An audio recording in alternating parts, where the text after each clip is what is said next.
stories we know are not always the only possibilities. Destiny sometimes takes unexpected paths. What if a single gesture changed the course of history? If a different choice rewrote the legend? Prepare to discover parallel universes where the impossible becomes reality. Welcome to What If?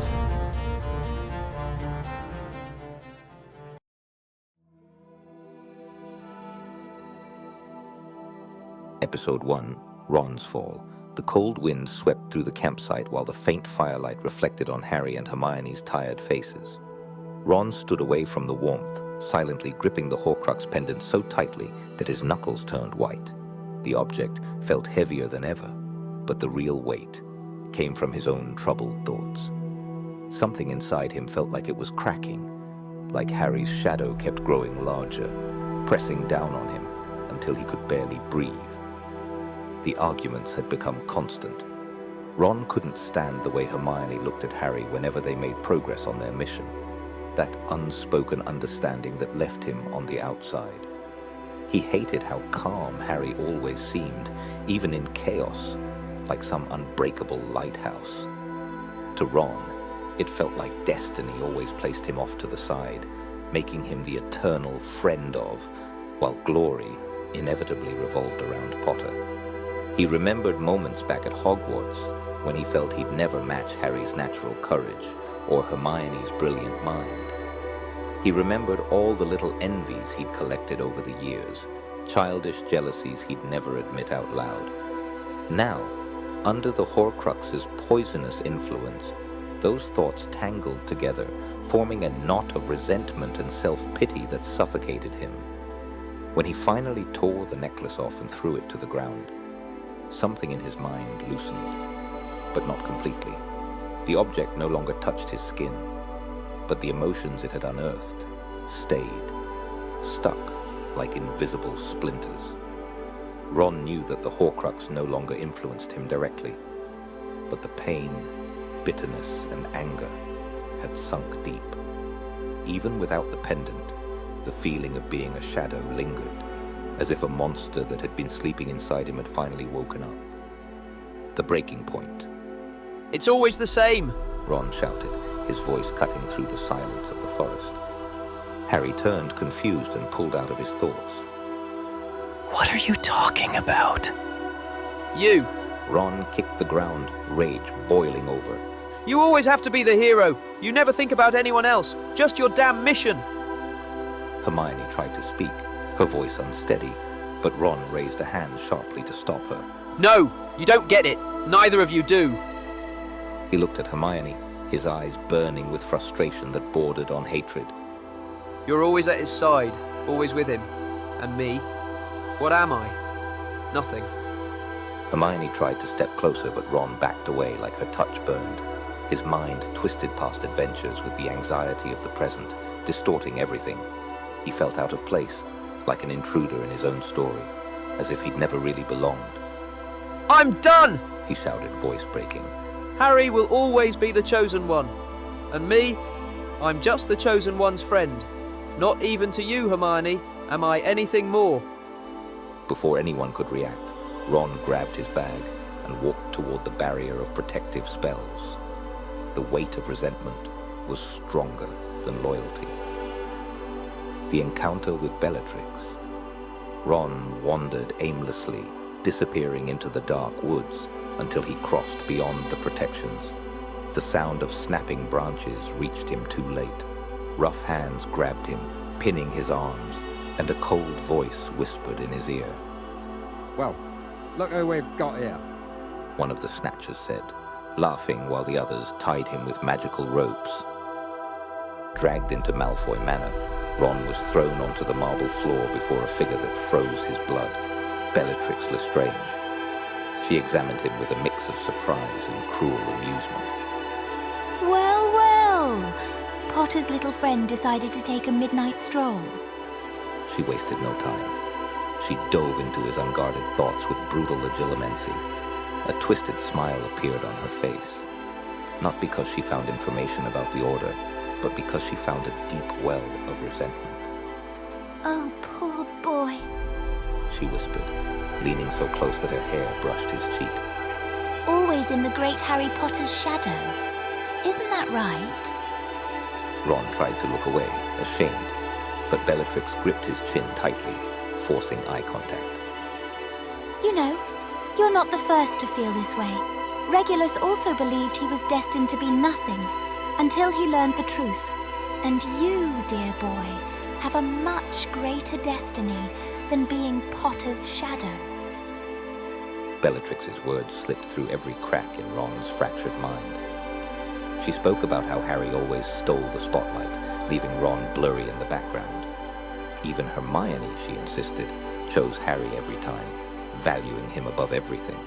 Haven't you noticed? Bellatrix murmured. She's always by his side. When she talks about hope, about fighting, it's always about him. And you, the loyal follower, the lapdog, his shadow, how long will you live like this? Her words cut deep. Ron couldn't help remembering all the times he felt like the odd one out, the extra wheel. If you truly love her, Bellatrix said, delivering the final blow. you must protect her from him. Harry brings death. Where he goes, people die. And when he falls, she will fall with him. The world doesn't need another martyr. It needs someone strong enough to see the truth. Ron's return. Broken and manipulated, Ron accepted Bellatrix's offer. She didn't let him leave empty-handed. She slipped a fake galleon into his hand, coated in dark magic to bypass protections later. When he reunited with Harry and Hermione, guided back by the Deluminator but poisoned by purpose, his head was full of doubts. But the image of Hermione suffering because of Harry kept him steady. Harry hugged him without hesitation, relieved in a way Ron found almost childish, while Hermione, with tears and caution, accepted him back.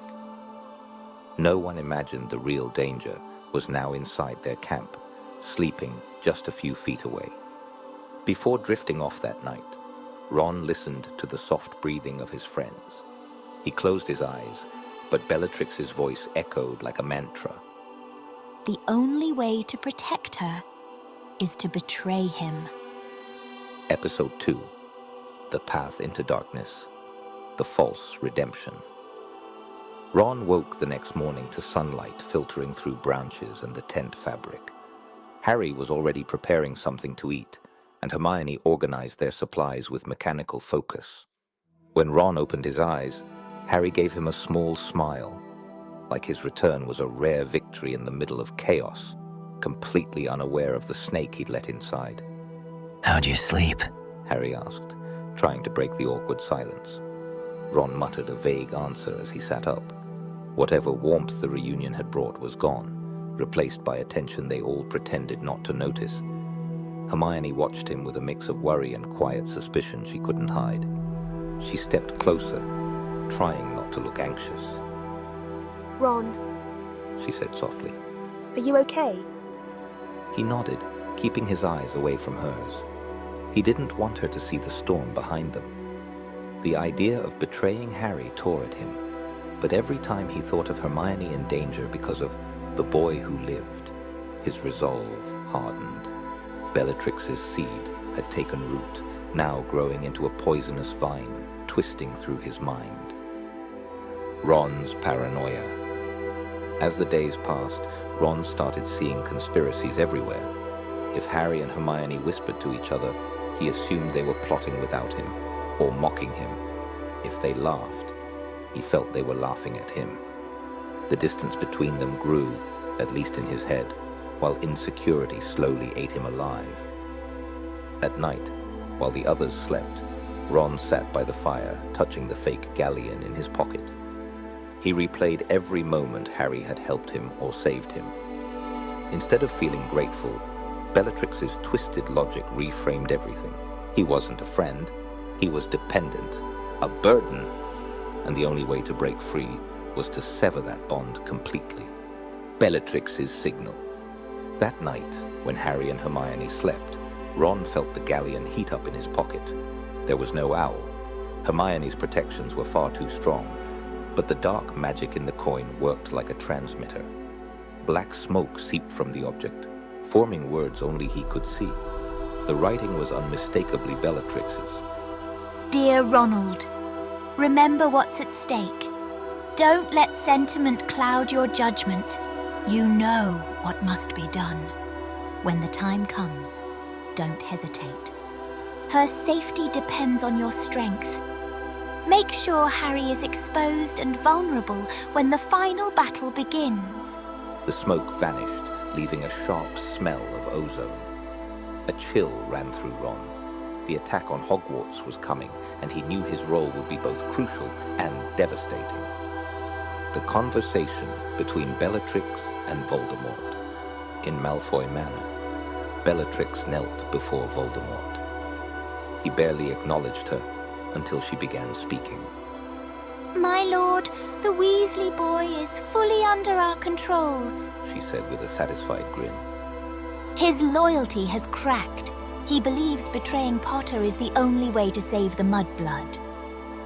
Voldemort turned his red eyes toward her, intrigued. And what makes you think he won't fail at the crucial moment, Bellatrix? He won't. He's shattered. Envy and fear have consumed him. He thinks his betrayal is an act of heroism. Voldemort gave a thin, cold smile. Loyalty breaks under enough pressure. If the boy fails, he'll destroy himself.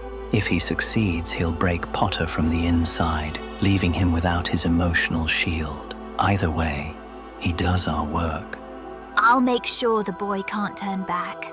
Bellatrix promised. If he hesitates again, the consequences will be worse than betrayal. Voldemort raised a pale hand, silencing her. Let him believe he still has control. Desperation will push him to acts even he cannot imagine. Destroying the Horcruxes and rising tension. In the following days, the trio managed to locate and destroy several Horcruxes. Harry seemed more determined than ever, and Hermione, despite her doubts about Ron, kept pace with relentless focus. Ron lived in a constant split. Part of him felt the old thrill of progress. But every time he saw satisfaction on Harry's face, Bellatrix's voice whispered that he was betraying his purpose, and that Hermione's life depended on what he was preparing to do. The assault on Hogwarts. The attack came like a storm. As they prepared for battle, Ron's thoughts were chaos. The moment of decision was close. When they reached the castle grounds, fighting had already erupted. Explosions shook the earth. Giants roared. Spells streaked across the sky. Grawp punched away the massive spiders.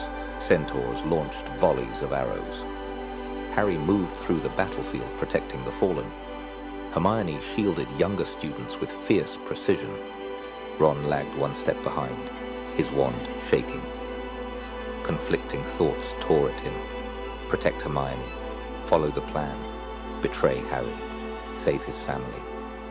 He saw Percy fighting beside Fred.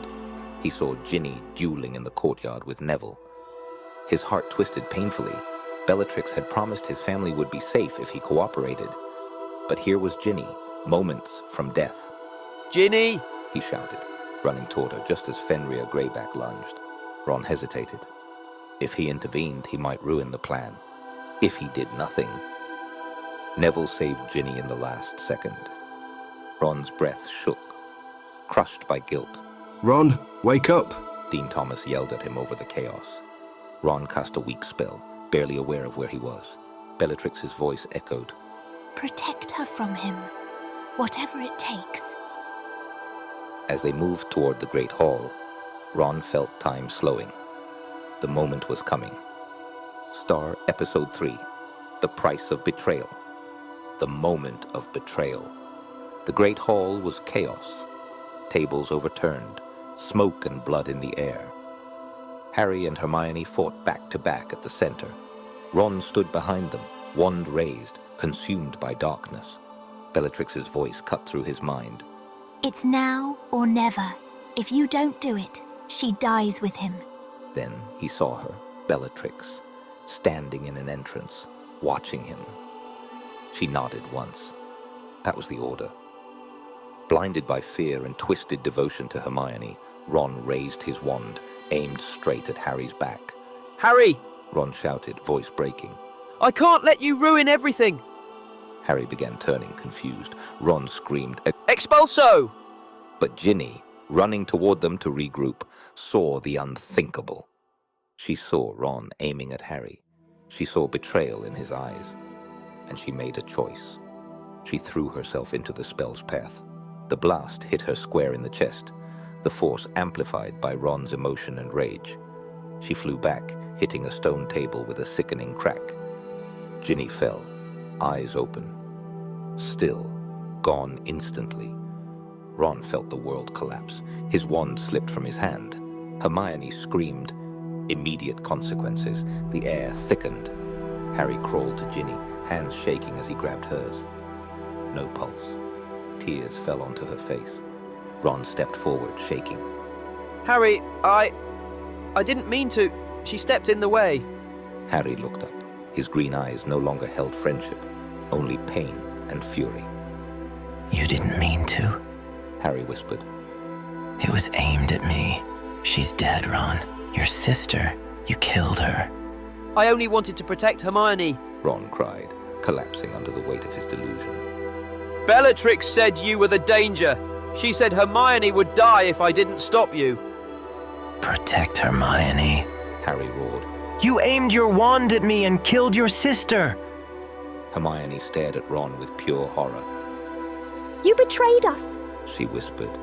You sided with them. Harry stepped toward Ron, magic crackling around him like raw electricity. There's no coming back. Ginny is dead because of you. Don't ever come near us again. You're not my friend, not my brother. You're a traitor, a murderer. If you cross our path again, I will kill you. Ron fell to his knees. Fred arrived, saw Ginny's body, heard Harry's words, and looked at Ron with a hatred that broke whatever was left inside him. Get out, Ron, Fred said, voice hollow. You're not one of us anymore. Regret and final rage. Bellatrix laughed from across the hall, delighted. Ron screamed in rage and cast a spell at her. But he was weak, broken. She dodged easily and blasted him across the room. He hit the wall, coughing blood. Harry didn't look back. The pain of Ginny's death forged his resolve like steel. He turned toward Voldemort, Hermione at his side. Let's finish this. Hermione said, wiping tears away. For Ginny. The bitter victory. Harry and Voldemort's final duel was short but violent. Harry, stripped of fear and fueled by Ginny's sacrifice, overpowered him. Voldemort fell, utterly defeated. Silence followed. No cheers. Only sobs from the Weasleys gathered over Ginny's body. Ron sat alone in a dark corner, unseen, unwelcome. He knew he couldn't approach them. He had lost that right. Hermione approached him one last time. Why? She asked, voice shattered. Ron couldn't answer. He lowered his head. Exile and eternal darkness. Ron left Hogwarts before sunrise, wandering into Hogsmeade while the survivors began rebuilding. No one stopped him. No one called his name. He drifted from tavern to tavern, a ghost of himself. To avoid losing his mind completely, his thoughts began twisting. The guilt slowly turned into resentment. Despair hardened into cold anger. Harry's fault. He muttered over a glass of fire whiskey. He pushed me. Always the hero. If he didn't exist, Ginny would be alive. The lie became truth in his broken mind. Ron Weasley died in that moment. Something darker took his place. His new purpose wasn't redemption. It was revenge. Revenge against the man he now believed had stolen everything from him, Harry Potter.